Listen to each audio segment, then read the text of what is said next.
Boa tarde, amigos. Que a paz de Jesus esteja conosco, que tenhamos uma tarde agradável, serena, de boas reflexões com Jesus. Sejam todos bem-vindos, bem-vindas. É uma honra estarmos juntos e vamos conversar hoje sobre uma das mais significativas parábolas de Jesus. A parábola do filho pródigo. Com certeza, muitos de vocês a conhecem, mas também tenho certeza que as parábolas de Jesus, aliás, os ensinos todos de Jesus, estarão conosco por todo sempre, e a cada vez que a gente se debruça sobre qualquer um deles, a gente tem um outro olhar, porque nós também mudamos. Se você se deparar com um texto evangélico, analisar e você chegar a determinadas interpretações, daqui a 2 anos, quando você se debruçar sobre o mesmo texto, certamente você terá um olhar um pouco diferente. E assim a gente vai caminhando, eu diria quase que estamos engatinhando como crianças, aprendendo o que Jesus nos ensinou. Aprendendo um pouquinho, não é? Conversava com a Gia agora, de que muitas vezes nós, espíritas, somos cobrados por determinadas situações do cotidiano, no nosso dia a dia, não é? E eu já me deparei, como eu estou nesse trabalho aí de divulgação da nossa doutrina há mais de 20 anos, já cruzei com pessoas que falam assim, mas você que é espírita, não sei o quê, mas eu estou a caminho, eu tenho um monte de defeitos como todos nós, não é? Vocês conhecem alguém que consegue realizar o que diz o Evangelho na íntegra? Só ele mesmo, é óbvio. Nós estamos a caminho, mas o importante é que, para nós cristãos, o importante é que a gente tenha Jesus como referência, como caminho a ser seguido, e independente do ritmo que nós consigamos, o importante não é a velocidade, é a direção. Então vamos caminhando para Jesus na medida das nossas possibilidades, sem essa cobrança exagerada de santidade, ora após, não é? Estamos longe. E a gente vai então falar dessa parábola, e o interessante é o seguinte, nas traduções e tudo, passaram a chamar parábola do filho pródigo. Porém, isso faz com que a gente foque o nosso olhar sobre o tal do filho pródigo, que a gente vai conversar bastante. Mas, certamente, ela poderia chamar parábola dos 2 filhos. E nós vamos conversar bastante hoje também, não só sobre o pródigo, sobre o outro, o irmão dele, não é? E a gente vai procurar trazer também essa parábola com um olhar à luz das leis morais, que estão na 3ª parte do Livro dos Espíritos. Bem, meus amigos, há 2000 anos, as parábolas de Jesus brilham como o sol iluminando o nosso caminho. E a gente vai caminhando tentando compreender, não é? Aliás, conta-se, há um conto judaico que chama A Verdade e a Parábola. E a história é mais ou menos assim. Um dia, a verdade decidiu visitar os homens sem roupas e sem adornos, com muita simplicidade, né? A verdade. Ninguém dava bola para a verdade. Ninguém lhe dava as boas-vindas, né? E as pessoas, quando viam a verdade, sem adornos, sem nenhuma fantasia, viravam as costas para a verdade. Por onde ela passava, ela era criticada, rejeitada, desprezada. E numa tarde fria como essa, né? A verdade estava lá triste, sentada numa praça, e passou por lá a parábola. E a parábola passou alegremente, elegante, com um belo vestido, né? E falou, verdade, por que você está tão abatida? Porque eu devo ser muito feia. A verdade falou, eu sou antipática, as pessoas me evitam tanto. Mas que bobagem que você está falando, dona Verdade. Não é por isso que os homens evitam você.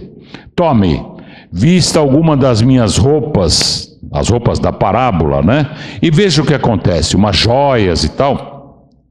A verdade colocou umas das lindas roupas da parábola, né? Algumas joias também, e a partir daí, por onde ela passava, era bem-vinda e festejada. A parábola é a verdade travestida de histórias e algumas situações para provocar nossa reflexão, mas não é a verdade nua e crua, né? Parábola vem do grego parábole, que significa uma narrativa curta. Sempre traz um ensinamento de fundo moral. Era através delas, que Jesus fazia suas analogias. Sempre que Jesus era questionado lá pelos fariseus e tudo mais, ele normalmente contava uma história, não é? Na mesma hora, para exemplificar aquela situação e para ficar conosco por todo sempre. Jesus trouxe no seu evangelho cerca de 60 parábolas. Na questão 627 do Livro dos Espíritos, diz assim: Jesus empregava a miúde na sua linguagem alegorias e parábolas, porque falava de conformidade com os tempos e lugares. Então Jesus adaptava os seus ensinos aos costumes, aos lugares, ao nível evolutivo do pessoal lá da época, não é? E, no entanto, hoje elas são atuais, como se fossem ditas agora. No nosso estudo de hoje, a gente vai analisar os sentimentos, os comportamentos dos personagens da parábola e das suas consequências morais. Vamos então ao estudo, né? A parábola do filho pródigo está só no Evangelho de Lucas. Como você sabe, nós temos 4 evangelhos, no entanto, essa parábola está só em Lucas. E pródigo significa aquele que gasta em excesso, um esbanjador. Então Lucas relata que certa feita Jesus, entrando na casa de um dos principais fariseus, aproximaram-se do mestre publicanos. Publicanos eram os cobradores de impostos, odiados pelos judeus, né? E na verdade ninguém gosta mesmo de pagar imposto, né? Então os publicanos, ninguém queria saber deles. Então aproximaram-se de Jesus naquele instante, lá na casa do fariseu, alguns publicanos e pecadores, para ouvi-lo. Indulgente, Jesus ninguém repelia, claro que não, não é? E alguns ali, observando, críticos, ficaram escandalizados e diziam assim: olhe como esse homem acolhe os pecadores, até come com eles, criticando Jesus, não é? E respondendo a essas críticas, naquela mesma noite, Jesus pronunciou 3 parábolas, no mesmo dia, não é? Foram elas a parábola da ovelha perdida, da dracma perdida e do filho pródigo. As 3 dão como exemplo que aquilo que se perde pode ser encontrado. A parábola do filho pródigo é uma das mais tocantes. E efetivamente ela mexe conosco. Vamos a ela então. Um homem tinha 2 filhos. Certo dia, o mais jovem disse ao pai: pai, dá-me a parte da herança que me cabe, que eu vou embora. E o pai não teve dúvida, dividiu entre os 2 irmãos a herança, igualmente. Alguns dias depois, o filho mais novo ajuntou todos os seus haveres, as suas coisas, partiu para uma região longínqua, talvez até para um outro país, e lá dissipou toda a sua herança numa vida devassa. Envolveu-se em todo tipo de enganos, com prostitutas, enfim, acabou com todo o dinheiro, gastou tudo. Em seguida, ele já estava duro. Em seguida, aquela região foi tomada por uma grande crise, fome, e ele passou a sofrer muitas privações. Já tinha gasto todo o dinheiro que o pai lhe deu, então não tinha nem o que comer. Foi empregar-se com um dos homens daquela região que criava porcos e colocou ele lá numa montanha lá para cuidar dos porcos. Ele, meus amigos, tinha tanta fome que ele olhava assim e ele tinha até vontade de comer aquela lavagem, as cascas que jogavam lá para os porcos, mas nem isso ele podia fazer. E aí, registrem isso, era essa a situação, com fome, com dificuldades muito grandes, diz a parábola, e caindo em si, eu quero registrar esse caindo em si, que vale para a nossa vida em geral, não é? A gente fala muito no Espiritismo da reforma íntima. A reforma íntima, meus amigos, a caminho da gente ir se melhorando um pouquinho, no ritmo que nos for possível, ela só é possível a partir do momento em que você reconhece alguma falha, alguma imperfeição, e aí se você tiver um pouco de humildade, né, em reconhecendo, você vai procurar mudar aquilo que em você tem alguma dificuldade, concordam? Aquele que não reconhece que está em erro, não tem por que mudar. É a síndrome de Gabriela, né? Eu nasci assim, vou ser sempre assim, Gabriela, né? O caindo em si é importante. E ele então, caindo em si, disse assim: quantos servos, quantos empregados de meu pai têm pão com fartura? Os empregados do pai. E eu aqui morrendo de fome. Vou-me embora, vou procurar o meu pai e vou dizer-lhe assim: Pai, pequei contra o céu e contra ti, já não sou mais digno de ser chamado de seu filho, trata-me como um de seus empregados.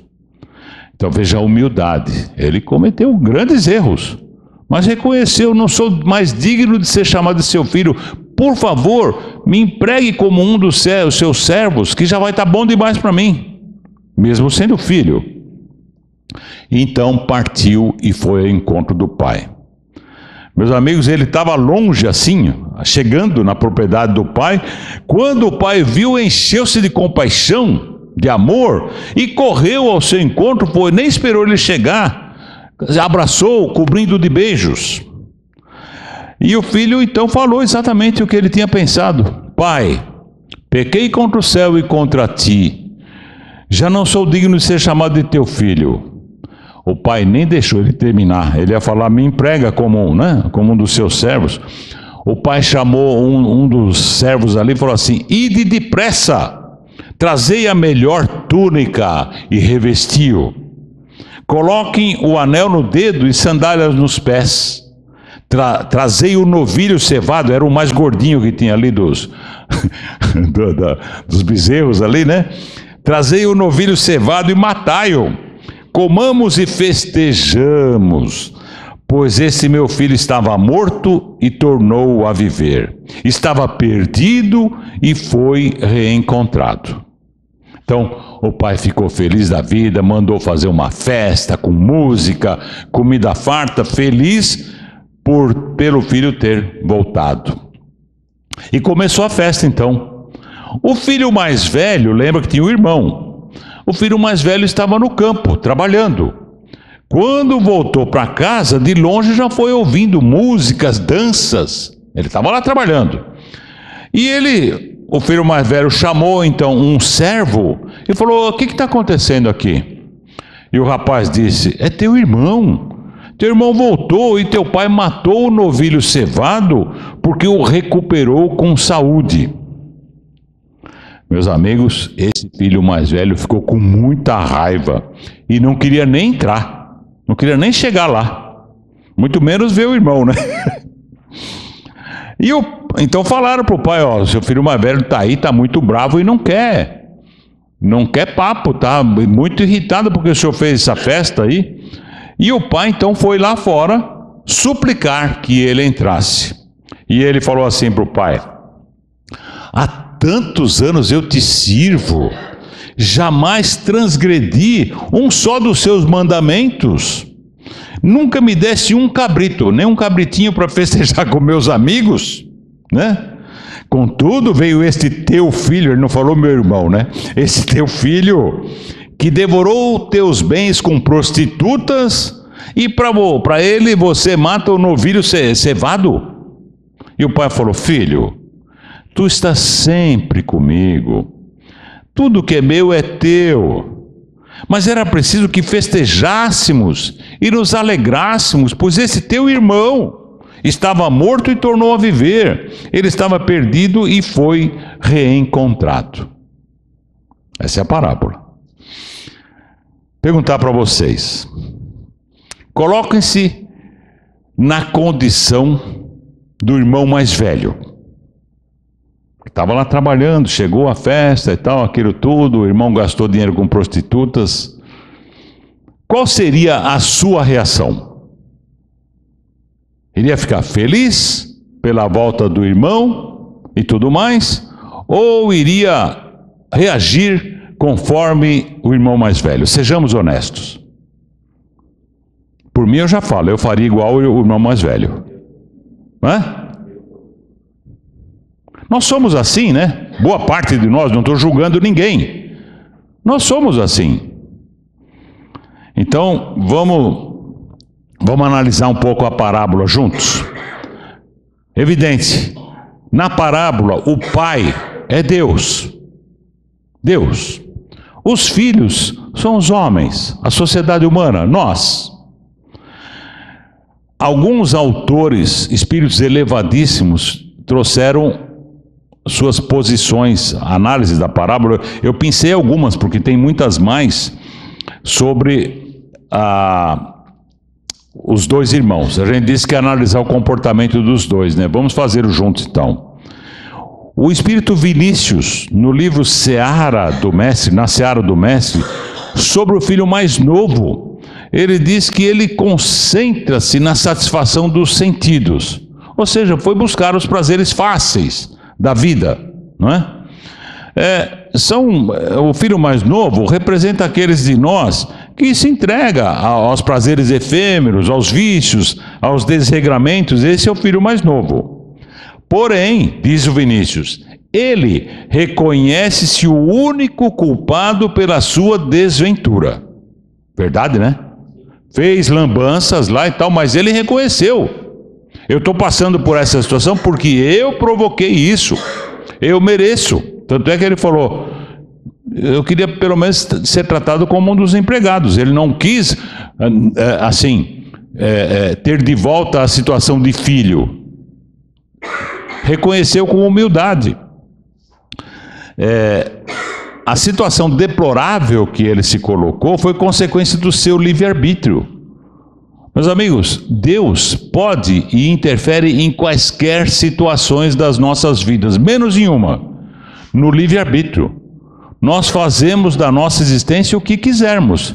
E claro, e vamos colher o que plantarmos. É da lei, e é justo, é a lei de causa e efeito.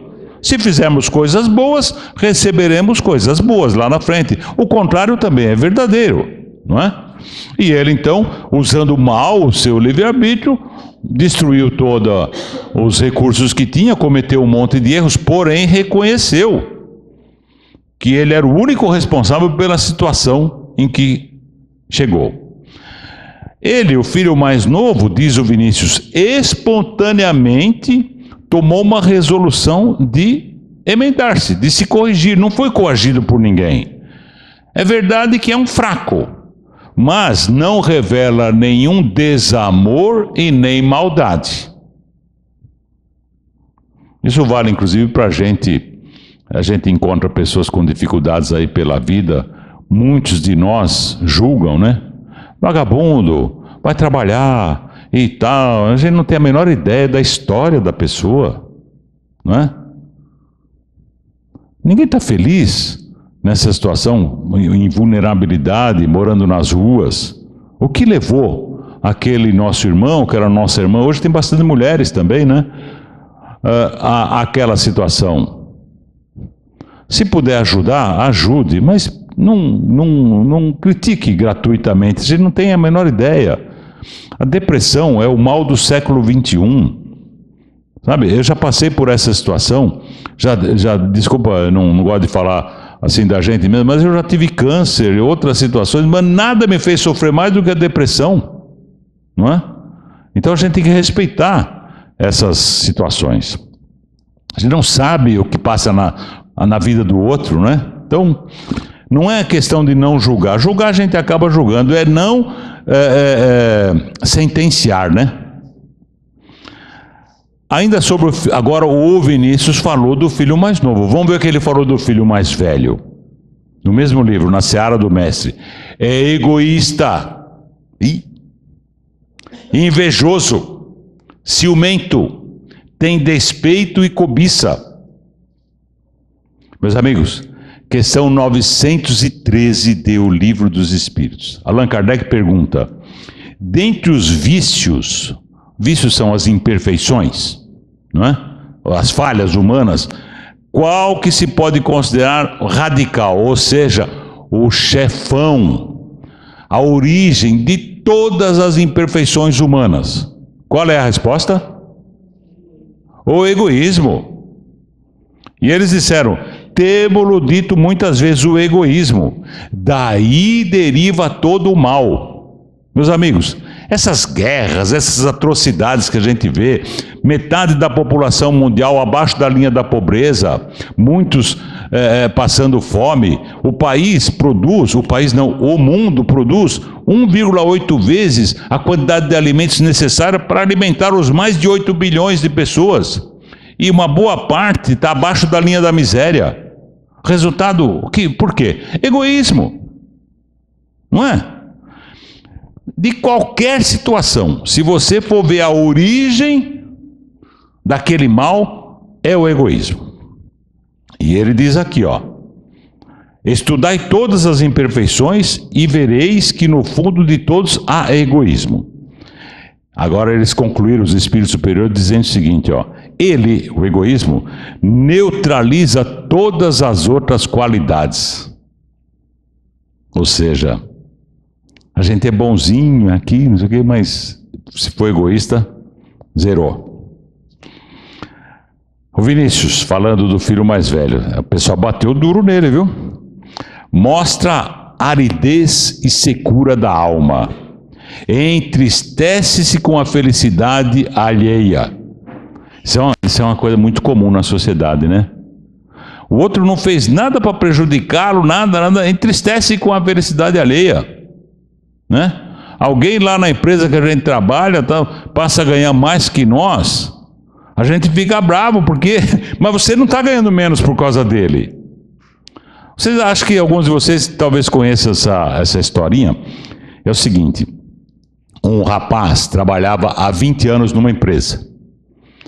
E há 6 meses atrás contrataram um outro profissional, e nesses 6 meses, o segundo, que estava apenas 6 meses lá, começou a ganhar mais que o primeiro. 20 anos, 6 meses. Digamos que o primeiro chamasse José.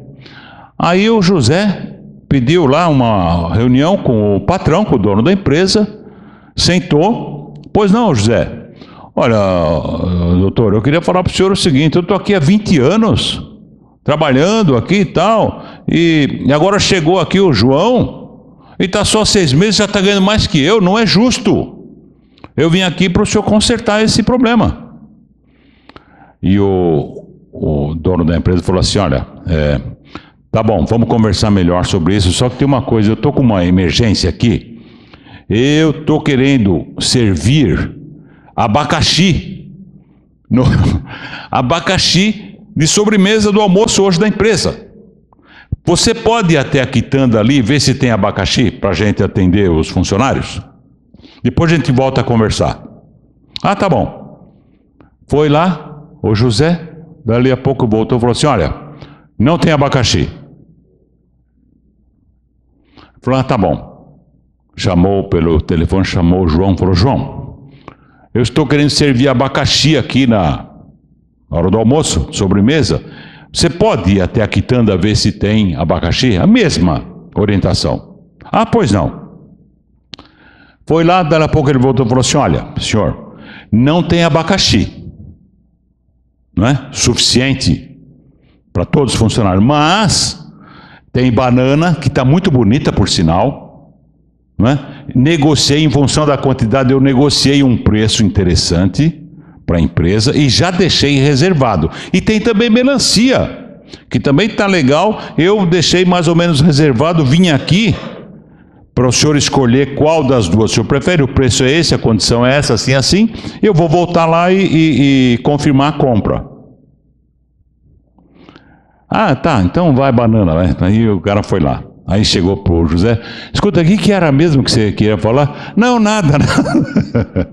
Percebe? No entanto, ele achava injusto, né? Que o outro tivesse numa condição melhor, mas é a gente que conquista. É a meritocracia, não é? O Caibar Schutel, que aliás nós precisamos fazer uma palestra aqui sobre o Caibar Schutel, bandeirante do espiritismo, brilhante. Ele tem um livro magnífico que chama Parábolas e Ensinos de Jesus. E sobre o filho mais velho, o Caibar, nesse livro, diz o seguinte: enterrou seus talentos. Lembra da parábola dos talentos, né? Enterrou seus talentos sobre o mais velho, cheio de egoísmo e de avareza.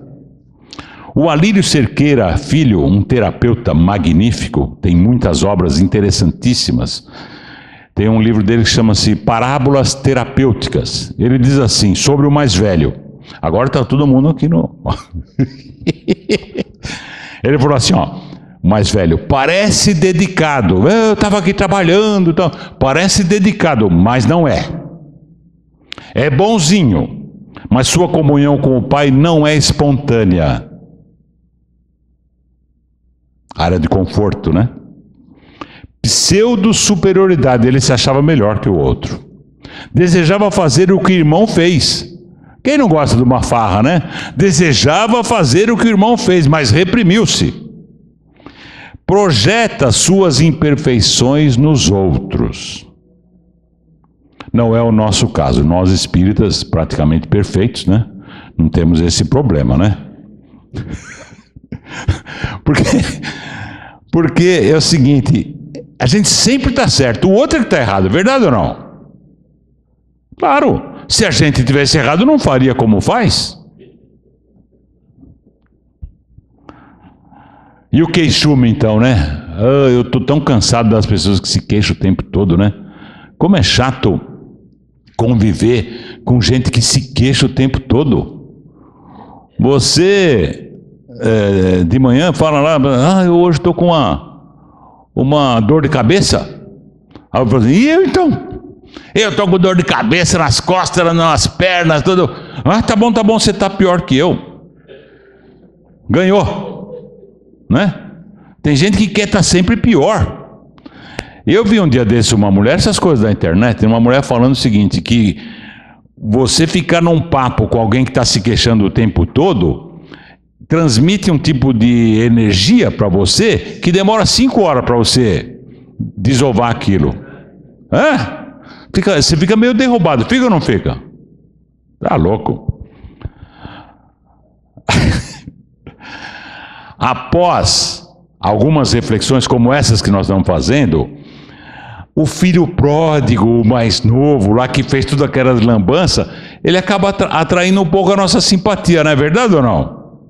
É boa gente o cara, né? Humilde, sincero, reconheceu seus erros. As suas falhas não foram tão graves. O que elas indicam? Fraqueza, não maldade. Ele não prejudicou ninguém. Fez mal, claro, mas só a si mesmo. É o que a gente tem feito também, muitos de nós, com a nossa própria jornada evolutiva, né? Nos prejudicando, né? É comum que a gente se deixe seduzir pelos prazeres imediatistas, aqui e agora, pelas conquistas materiais, né? O outro filho, o mais velho, com a sua aparente santidade, na verdade mostrou-se um egoísta. E é um tipo de egoísmo, assim, sutil, né? Porque ele ficou triste de o pai ter ficado feliz com a volta do irmão. Da herança dele, ele não perdeu absolutamente nada, concordam? O pai dividiu entre os dois, ele preservou aquilo que era dele, que aliás ele nem fez nada para ter, né? Quem fez foi o pai. Né? Outro dia eu recebi uma visita lá em Bertioga, eu fui levar para ver uma praia bonita, sabe? Praia bonita, tem um morro assim, bem bonito. eu falei para uma pessoa, falou assim, olha, a pessoa não me conhecia direito, falou assim, tudo isso aqui é meu. O cara falou, nossa, cara. Ele falou, tudo seu? Eu falei, foi o meu pai que fez, eu sou herdeiro. Não é? O filho mais velho ostenta aparentes virtudes. Não se alegrou com a volta do irmão, contestou o pai, não é? Queria a herança só para si mesmo, exclusivismo, meu isso, meu aquilo, não é? Me vem aqui um pensamento de que quais são os netos, ou os filhos, assim, mas vamos falar dos netos, mais bonitos, mais inteligentes, mais brilhantes do mundo. Quais são? O nosso, né? Lógico. O mundo tem mais de 8 bilhões de habitantes, mas olha que sorte que a gente teve. O nosso é o mais. Depois que eu aprendi isso, agora eu também tenho netos. Eu falo assim, olha, meus netos são tudo isso aí, são os segundos, tudo isso aí do mundo. Os segundos. Quem são os primeiros? Os seus.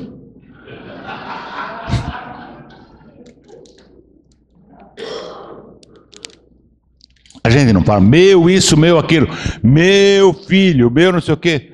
Seu filho é seu filho, sua filha, nesta vida. As relações vão mudando ao longo das encarnações. As experiências têm que mudar para que a gente possa evoluir. Ou será que nossos filhos serão sempre nossos filhos? Claro que não. Essas situações vão mudando. Numa próxima encarnação pode ser um grande amigo. Não precisa nem ter uma relação consanguínea, não é? A parábola podia chamar-se parábola do filho pródigo e do egoísta. Comecei falando que podia ser dos dois filhos, mas podia ser assim também, né? Algumas passagens da parábola à luz das leis morais, né? Pai, dá-me a herança que me cabe, disse o filho mais novo, né? E o pai dividiu tudo aquilo e tal. E questão 843. Kardec perguntou, tem o homem livre-arbítrio dos seus atos? Pois que tem a liberdade de pensar, tem igualmente a de fazer. Sem o livre-arbítrio, o homem seria uma máquina. Verdade ou não? Seríamos marionetes. Não teria meritocracia nenhuma. O livre-arbítrio é que define a nossa diferença e o nosso grau evolutivo. Vou ter que apressar aqui um pouco. Com que finalidade, 712 é a questão do Livro dos Espíritos, com que finalidade Deus pôs atrativos no gozo dos bens materiais? Olha que pergunta. Para excitar o homem ao cumprimento da sua missão e também para prová-lo pela tentação. Qual o objetivo da tentação? Desenvolver a razão, que deve preservá-lo dos excessos. Na questão 816, os Espíritos dizem que a riqueza e o poder fazem nascer as paixões que nos ligam à matéria e nos afastam da perfeição. Meus amigos, duas das provas mais difíceis que a gente tem aqui nesse plano são a riqueza material e a beleza física, né? Um acha, a riqueza material faz com que uns se achem melhores que os outros. E a beleza física estimula a vaidade. Deus foi tão bom comigo que me preservou das duas nessa encarnação.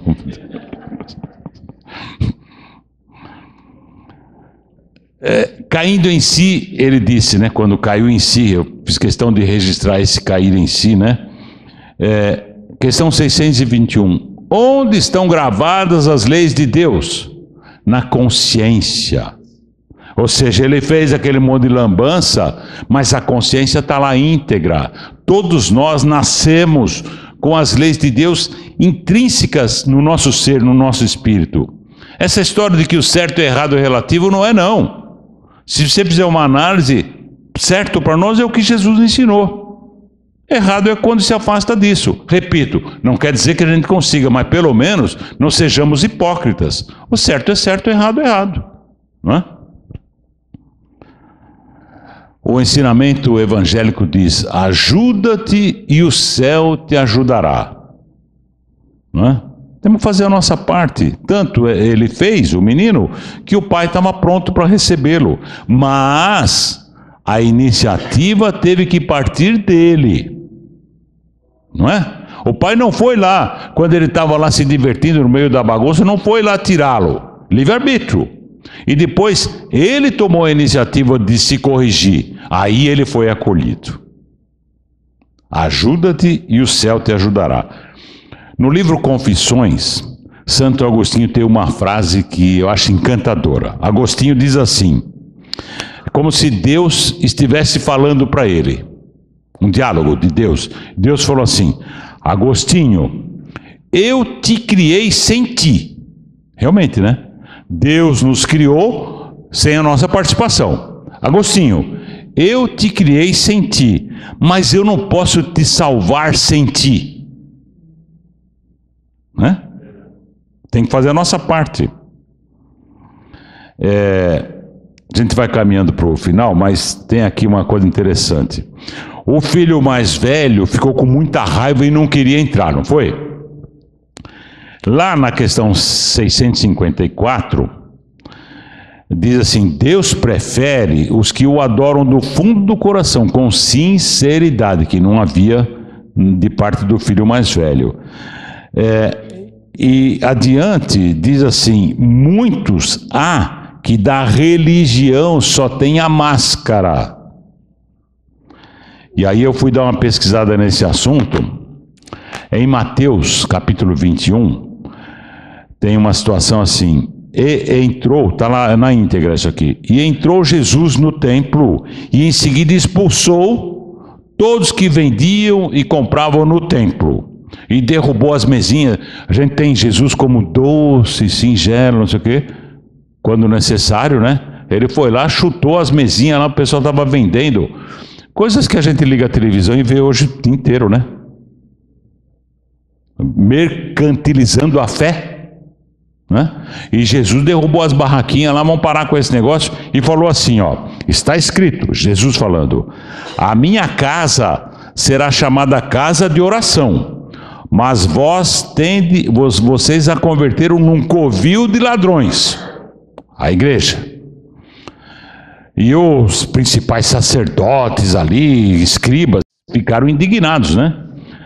E em seguida, Jesus fez uma analogia entre esse tipo de religiosos falsos, hipócritas, aproveitadores, né? E alguns tipos de pecadores que mudam, que procede à reforma íntima. Jesus falou assim, ó: em verdade vos digo que os publicanos, que a turma não gostava lá, os publicanos e as meretrizes entram antes de vós no reino dos céus. Esses religiosos aí que ficam explorando a fé e tudo mais, ó, os pecadores e as prostitutas entrarão antes que vocês no reino dos céus, porque pelo menos são autênticos. Os outros estão enganando, mentindo. Então, aquele que pede a Deus o perdão das suas faltas tem que mudar de conduta. Não adianta a gente só pedir, vamos mudar um pouquinho, né? E as boas ações são as melhores preces. E parar de criticar e de culpar os outros, né? O Freud, por exemplo, diz que tudo é culpa dos pais, né? Fica fácil. A única pessoa que a gente deve considerar responsável pelas suas dificuldades é você mesmo. O filho diz assim, o mais novo: pai, pequei contra ti e contra o céu, já não sou digno de ser chamado de teu filho. Aí eu fui dar uma pesquisada nesse assunto de pecar e vou dar uma boa notícia para vocês. Pecado vem do grego, chama hamartia, é a palavra. Sabe o que significa? Errar o alvo. E olha que legal, então não é que a gente peca, a gente erra o alvo. Melhor, né? Meus amigos, para a gente concluir, quero agradecer muito estar com vocês. Lembremos do convite de Jesus, quando diz assim: vinde a mim, todos vós que estáis aflitos e sobrecarregados, que eu vos aliviarei. Tomai sobre vós o meu jugo e aprendei comigo, que sou brando e humilde de coração. E achareis repouso para as vossas almas, pois é suave o meu jugo e leve o meu fardo. Que Deus abençoe.